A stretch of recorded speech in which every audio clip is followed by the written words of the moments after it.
How to turn off shuffle on Spotify. So if you want to turn off shuffle on Spotify, then first of all open up your Spotify application,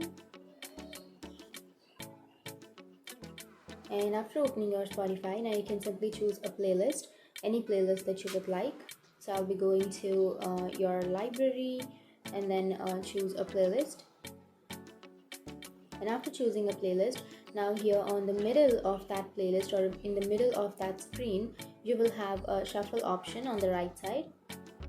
So if you want to simply turn off that shuffle, then you can tap on that shuffle icon, and here it says that you need to get premium in order to have that shuffle option. So I don't have any premium on my Spotify account, but if you have the premium, then you will have that shuffle option. You can simply tap on that shuffle and your shuffle will be off, and if you again tap on that, it will be on.